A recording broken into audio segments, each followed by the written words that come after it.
11th episode के second part की starting में हम देखते हैं कि मीडिया वाले पहुंचे हुए थे मोनी के इंटरव्यू के लिए। जैसे ही मोनी बाहर आई थी, मीडिया वाले उसे घेर कर खड़े हो जाते हैं। तभी मोनी की बायोलॉजिकल मॉम भी वहां पहुंच जाती हैं और मीडिया वाले उसे क्वेश्चन करने लगे थे कि आप तो वही लेडी है ना जो मोनी की मॉम होने का दावा कर रही थी, क्या ये सच है? मोनी वहाँ पर हैरान हो जाती है और डर भी रही थी कि कहीं मॉम सबको बता ना थी।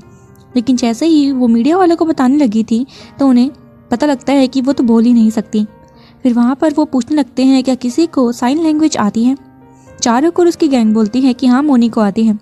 अब मोनी अपनी मॉम की कही हुई बातें बताने लगती है। वो ये कह रहे थे कि मैं मोनी की मॉम नहीं हूँ, मैंने सिर्फ ये एक्टिंग करी।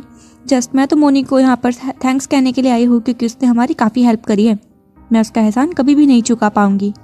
फिर वो अपने मन से मोनी को कहती हैं कि हम तुमसे सारे रिश्ते तोड़ रहे हैं, तुम अब अपनी लाइफ को अच्छे से जी सकती हो, जितना तुमने हमारे लिए कर दिया है वो काफ़ी है। इतना कहकर मोनी की मॉम वहाँ से भागते हुए चली जाती है और मोनी भी ये देखकर इमोशनल हो गई थी। तभी मोनी के दोनों भाई आते हैं और अपनी मॉम से पूछ रहे थे कि आपने ऐसा क्यों किया। तो यहाँ पर मोनी की मॉम चिल्लाकर उन दोनों से कहती है कि तुम दोनों ने अभी तक क्या किया है, कब तक मोनी के पैसों पे जियोगे, अपना कुछ काम क्यों नहीं स्टार्ट कर लेते। मैं तो पछता रही हूँ तुम दोनों लड़कों को जन्म देकर, उसने एक लड़की होकर के हमें खिलाया पिलाया है, इसका मतलब ये नहीं है कि हम उम्र भर उसी के भरोसे रहेंगे। मैंने उसे साफ कह दिया है कि वो सिर्फ अपना ध्यान रखें, तुम दोनों को भी अपने लिए काम देख लेना चाहिए। अगर तुमने मोनी को फिर से हैरास करने की कोशिश करी तो तुम मेरा मरा मुंह देखोगे। इतना कहकर वो वहाँ से भाग जाती है और पीछे से मोनी का एक भाई कॉल लगाता है किसी मिस्टर वॉन को और कह रहा था कि मुझे मोनी के प्रोजेक्ट में कोई रोल चाहिए, चाहे वो रोल कोई भी हो, जानवर का या फिर इंसान का। अब नेक्स्ट सीन में हम जिन्मो को देखते हैं जो अपने कैबिन में जा रहा था और नोटिस करता है कि उसके कैबिन में पहले ही गिताक ने तोड़ाफोड़ी करी हुई है। वो चिल्लाकर उसे रुकने के लिए कहता है और कह रहा था कि तुम यहाँ पर क्या कर रहे हो। फिर वो झुककर एक तस्वीर को छुपाने की कोशिश करता है। गिताक उसे कह रहा था कि ये कंपनी मेरी है और मैंने इसे वापस ले लिया है और जिस कॉन्ट्रैक्ट पर तुमने साइन किया था उसके अकॉर्डिंग तुम्हें मेरे लिए काम करना होगा। जिन्मो को उस पर गुस्सा आता है और वो पीछे से उस पर वार करने के लिए जाता है, लेकिन गिताक उसे पंच करके नीचे गिरा देता है और कह रहा था कि जिमान की मौत में तुम्हारा भी हाथ है ना, तुमने कुछ तो किया है, के ने उसे ऐसे ही नहीं मारा। अब यहाँ पर जिन्मो फ्लैशबैक सीन को याद करते हैं जहाँ पर के ने उसे कहा था कि वो दोयू के गट्स को पसंद नहीं करता और यही सेम बात जिन्मो ने जिमान को भी बताई थी और यही रीज़न था कि के ने अब जिमान को मार दिया था और जिन्मो अब डर रहा था, लेकिन वो गिताक से कुछ भी नहीं कहता। तो गिताक कहता है कि अगर मिसेस ना और उसकी बेटी हाना को कुछ हुआ तो मैं तुम्हें जिंदा नहीं छोड़ूंगा, वो मेरी बहन जैसी है। इतना कहकर वो यहाँ से चला जाता है और जिन्मो भी गुस्से में अपनी गाड़ी में बैठा था कि पीछे से के उसके गले पर कुछ बांध देता है और उसे मारने की कोशिश कर रहा था। जिन्मो भी समझ आता है कि ये के है और वो उसे कह रहा था कि प्लीज़ मुझे मत मारो। के कहता है कि तुम्हें मेरे लिए गिताक पर नज़र रखनी होगी और उसकी हर इन्फॉर्मेशन तुम मुझे ला कर दोगे। अगर तुमने ऐसा नहीं किया तो तुम जानते हो कि मैंने जिमान के साथ क्या किया था, तुम्हारे साथ भी मैं सेम करूँगा। इतना कहकर वो बाहर निकल जाता है गाड़ी से और जिन्मो के तो जान में जान आई थी। फिर वो गाड़ी लेकर सीधा पहुंचता है मिसेस ना के घर पर, जहां अब मिसेस ना अपनी बेटी हाना के साथ घर पहुंचती है और घर पर जिन्मो पहले ही पहुंचा हुआ था। वो हाना को बाहर जाने के लिए कहता है और फिर मिसेस ना जिन्मो से पूछती है कि तुम यहाँ पर क्या करने के लिए आए हो। जिन्मो बताता है कि क्या तुम्हारा डिसीजन फाइनल है कि तुम हाना को मुझे वापस नहीं करोगी, एक बार फिर से सोच लो। यहाँ पर मिसेस ना कहती है कि हाँ मैंने सोच लिया है, हाना मेरी ही बेटी है। तो यहाँ पर जिन्मो ने फाइनली मिसेस ना को बता दिया था कि वो मोनी और के की बेटी है, के सुंगचुन कंपनी के चेयरमैन का इकलौता बेटा है। ये सुनकर मिसेस ना के तो होश उड़ जाते हैं।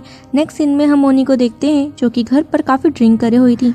यहाँ पर राही मोनी से कहती है कि तुमने अपना ये क्या हाल बना रखा है, जल्दी से जाकर मुंह धो लो और अपने आप को तैयार कर लो। मोनी कहती है आपको क्या लगता है कि मैं दामी का वो रोल कर पाऊंगी? मैं ये नहीं कर पाऊंगी, आप अच्छे से जानती हैं। राही कहती है कि रियलिटी को कौन बदल सकता है, हमें ये करना ही होगा।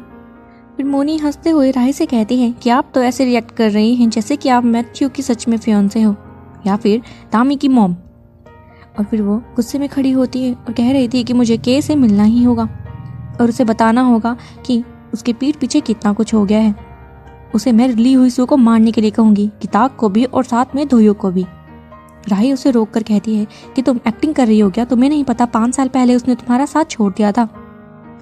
मोनी रोते हुए कहती है ऐसा नहीं है और भागकर अपने रूम में चली गई थी। रूम में पहुंचकर मोनी को हर तरफ उसकी मॉम ही नज़र आ रही थी और वो रोते हुए उन्हें कह रही थी कि मुझे माफ़ कर देना मॉम। तभी मोनी के फ़ोन में मैसेज आता है के का, जो उसे रात के लिए इनवाइट कर रहा था। दूसरी तरफ हम दोयुक को देखते हैं जो मिसेज ना के घर के बाहर खड़ा हुआ था और बेल रिंग कर रहा था, लेकिन जब कोई दरवाज़ा नहीं खोलता तो वो दरवाज़ा खोलकर खुद ही अंदर चला जाता है और देखता है कि अंदर तो कोई भी नहीं है। फिर वो यहाँ से सीधा कॉल लगाता है किताक को और बता रहा था कि घर पर तो कोई भी नहीं है, क्या तुम श्योर हो कि मिसेज ना और हाना उनकी बेटी है जो यहीं रहते हैं? किताक बोलता है कि हाँ मैं श्योर था, लेकिन फिर वो कट कर देता है और खुद से बोल रहा था कि हाना आखिरकार बेटी है किसकी।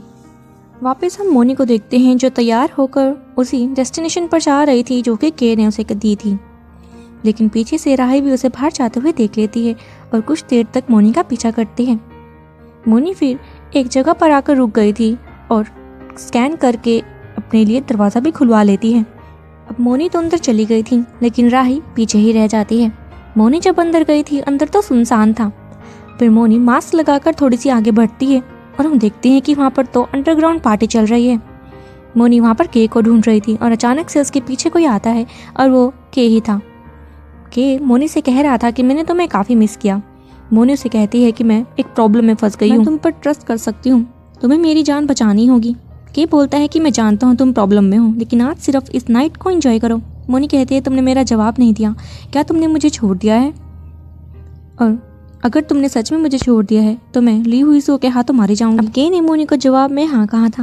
नेक्स्ट सीन में हम चा को देखते हैं जो फाइनली अब सुंगचुन कंपनी के चेयरमैन शिन के पास पहुंच गई थी, लेकिन चेयरमैन शिन तो चा की तरफ देखते तक नहीं और ना ही कोई बात करते हैं। चा फिर अपने काम में लग जाती है, उनका बीपी चेक करती है और दवाइयाँ भी लिख देती है, लेकिन शिन तो अभी भी चा की तरफ नहीं देख रहे थे, इसलिए चा भी कुछ नहीं कहती। अगले ही पल हम जोगुन को देखते हैं जिसे कि अब शिन ने अपने घर पर बुला लिया था और उसे बोल रहे थे कि तुम्हें क्या लगता है तुम्हारे ऐसे एक्टिंग करने से मैं पागल बन जाऊंगा? तुम सियोल पुलिस स्टेशन के कमिश्नर जोगुन हो ना? यहाँ पर जोगुन कहता है कि हाँ आपने सही पहचाना, लेकिन मैंने वो प्रोफेशन छोड़ दिया है। फिर शिन जोगुन से पूछ रहे थे कि तुमने उस दिन क्या बकवास करी, मैं तुम पर बिल्कुल विश्वास नहीं करता हूँ। जोगुन कहता है कि मैंने जो देखा आपको बता दिया। मैंने एक लेडी को देखा जो मर रही थी और उसकी छाती पर किसी ने चाकू से वार किया हुआ था। क्या वो आपकी वाइफ है और आप उसे अच्छे से जानते हैं? यहाँ पर शिन उसे चिल्लाकर कहता है तुम्हारी हिम्मत भी कैसे हुई ऐसी बात करने की। फिर जोगुन कहता है कि मुझे और भी दिखाई दे रहा है कि उस दिन आपने शायद कल्प्रिट का चेहरा भी देख लिया था। हमें एक फ्लैशबैक का सीन दिखाया जाता है जहाँ पर कि अब शिन की वाइफ मरने ही वाली थी, तो शिन भागकर अपनी वाइफ के पास आता है और उसे उठाने की कोशिश कर रहा था। वो अपने सेक्रेटरी को भी बार बार बुला रहा था लेकिन कोई भी नहीं आता। तभी पर्दे के पीछे उसे एक परछाई नजर आती है और वो और कोई नहीं शायद के ही था। अब सीन प्रेजेंट में आता है जहाँ पर चेयरमैन शिन गुस्से में जोगुन से कह रहे थे कि तुमने अब काफ़ी बकवास कर ली है, तुम यहाँ से चले जाओ वरना तुम मारे जाओगे। अब जोगुन यहाँ से जाते टाइम कह रहा था कि सुंगचुन कंपनी का अंत पास है, तुम्हें पहले ही प्रिपेयर्ड हो जाना चाहिए। इतना कहकर वो यहाँ से चले जाते हैं। अब यूट्यूबर ने भी एक न्यूज़ हर जगह फैला दी थी कि मिचेल ने अपनी मूवी में रिवील किया है कि किसी बड़ी कंपनी का भी हाथ है दामी की मौत में, और यहाँ पर सबसे बड़ी कंपनी तो सुंगचुन कंपनी है। वो उनसे जवाब मांग रहा था क्या ये सच है या फिर झूठ। अब हम दोयुक को देखते हैं जो एक्सरसाइज कर रहा था और उसकी नज़र जाती है उस सिंपैथी बॉक्स में जो कि उसके मॉम और भाई के फ्यूनरल पर उसने रखा हुआ था। जब वो उसे चेक करने लगता है उसमें फाइनली वो लेटर उसके हाथ में लग जाता है जो कि के ने डोनेशन में दिया था और उसमें $10 मिलियन का चेक था। उसे देखकर वो पहचान लेता है कि तो सुंगचुन कंपनी की तरफ से है, यानी कि फ्यूनरल पर वो के ही था जो उसे टकराया था। इसलिए वो देर नहीं लगाता और सीधा पहुंच जाता है सुंगचुन कंपनी के चेयरमैन शिन के पास और उसे डरा कर पूछ रहा था कि तुम्हारा बेटा कहाँ है? उस के ने मेरी पूरी फैमिली को मार दिया, क्या तुम मुझे टारगेट करना चाह रहे थे? तुमने ऐसा क्यों किया? लेकिन तभी पीछे से चेयरमैन का सेक्रेटरी आ जाता है और दोयुक की बॉडी में एक इंजेक्शन इंजेक्ट करके उसे बेहोश कर देता है। नेक्स्ट सीन में हम दोयुक को देखते हैं जो नशे की हालत में था और उसका सेक्रेटरी से घसीट कर के पास ले आया था और गुस्से में दोयुक को पीटने लग जाता है और कह रहा था कि तुम्हारी हिम्मत भी कैसे हुई सुंगचुन कंपनी में जाकर मेरे डैड को मैनिपुलेट करने की? तुम नहीं जानते वो मेरे डैड हैं, वो मेरा ही साथ देंगे ना। फिर अपनी जेब से वो चाकू निकाल कर दोयुक के पेट पर वार कर देता है और कह रहा था कि क्या तुम नहीं जानना चाहोगे कि मैं तुमसे इतनी नफरत करता क्यों हूँ। हमें एक फ्लैशबैक का सीन दिखाया जाता है जहां हम सुंगचुन कंपनी के चेयरमैन शिन के सेक्रेटरी को देखते हैं जिसके हाथ में एक बच्चा था और वो डॉक्टर से हेल्प मांग रहा था कि मेरे बच्चे को काफ़ी फीवर है, आप इसे जल्दी देख लीजिए। लेकिन डॉक्टर्स तो सारा ध्यान चेयरमैन के बेटे का रख रहे थे। ये देखकर सेक्रेटरी को गुस्सा आ जाता है और वो अपने बच्चे से चेयरमैन के बेटे को रिप्लेस कर देता है। और चेयरमैन का बेटा और कोई नहीं दोहयुगी था। यहाँ पर खुलते हैं इस ड्रामा के सारे पत्ते। और सेक्रेटरी ने ये सिर्फ इसीलिए किया ताकि उसके बेटे को एक अच्छी लाइफ मिल सके। ऐसे ही करते करते के अब बड़ा हो गया था। के पढ़ाई में भी अच्छा था और एक बार बर्थडे पे उसके फादर ने उसे प्रेजेंट में हॉर्स गिफ्ट किया था। जब के उसकी राइड ले रहा था तो एक हादसे में पर काफ़ी चोट आ गई थी, जिसके कारण काफ़ी खून भी निकल गया था। जैसे ही वो हॉस्पिटल में पहुंचते हैं, चेयरमैन तो बोल रहा था कि मेरे बेटे को जैसे तैसे करके बचा लो। डॉक्टर कहते हैं कि आपका ब्लड ग्रुप मैच नहीं कर रहा है। तो इस मोमेंट पर अब चेयरमैन को भी पता लग जाता है कि के उसका बेटा नहीं है। अब चेयरमैन ने जो भी प्रॉपर्टी के नाम करी हुई थी वो भी वापस ले ली थी और सेक्रेटरी को भी कहा था कि उसके बेटे को जल्दी ढूंढ दे। लेकिन सेक्रेटरी झूठ कह देता है कि आपके बेटे की तो काफ़ी टाइम पहले डेथ हो गई थी। तो चेयरमैन यहाँ पर रोते हुए कहते हैं कि मेरे बेटे को उसने आखिरकार मार ही दिया और मैंने उसके बेटे को आज तक संभाल कर रखा है। ये बातें के भी सुन लेता है और डिसाइड कर लेता है कि वो अब से एक मॉन्स्टर बन जाएगा। इसीलिए उसने अब वुमेन को डेट करना भी स्टार्ट कर दिया था, जो और कोई नहीं मोनी ही थी। फिर एक बार चेयरमैन शिन की पत्नी के को डांट रही थी कि तुम्हारी ये करने की हिम्मत भी कैसे हुई। दरअसल उनके हाथ में के का वो मास्क लग जाता है जिसे पहनकर वो लोगों को परेशान किया करता था।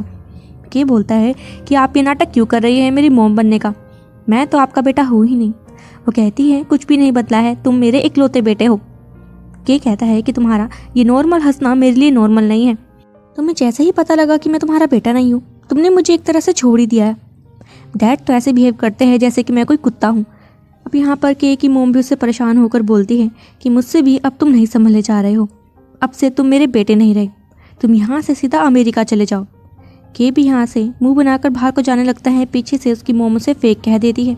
ये सुनकर तो के को बहुत ही गुस्सा आ जाता है और वो वापस आकर अपनी मोम को मारने लग गया था। जब तक उनकी सांसें बंद नहीं हुई वो उसे मारना नहीं छोड़ रहा था। अब सीन प्रेजेंट में आता है जहाँ पर के दोहयुग को देखकर कह रहा था कि यही वो रीज़न है कि मैं तुमसे मिलना चाह रहा था इतना बेसब्र होकर, ताकि देख पाऊँ कि उनका रियल बेटा फेक है या फिर नहीं। फिर वो अपने असली बायोलॉजिकल डैड यानी कि चेयरमैन के सेक्रेटरी को बोल कर गया था कि इसे ठिकाने लगा दो। लेकिन हम देखते हैं कि दोहयुग में तो अभी भी जान बची थी। बाहर की तरफ राही आई हुई थी। उसे एक लेडी ने बताया था कि यहाँ पर रेड स्पोर्ट्स कार खड़ी हुई है और राही ने उसे ऐसा करने के लिए कहा था। फिर राही अंदर चली जाती है जहाँ पर दोहयुग भी मौजूद था। राही को फिलहाल तो दोहयुग नहीं दिखता, उसे कोई और ही दिख जाता है, जिसे देखकर वो तेज चिल्लाती है और हैरान हो जाती है। हमें भी उस आदमी की सिर्फ आइज़ दिखाई गई है और इसी के साथ ये एपिसोड खत्म हो जाता है। सो फ्रेंड्स, मिलते हैं इस ड्रामा के नेक्स्ट एपिसोड में। Till then take a good bye.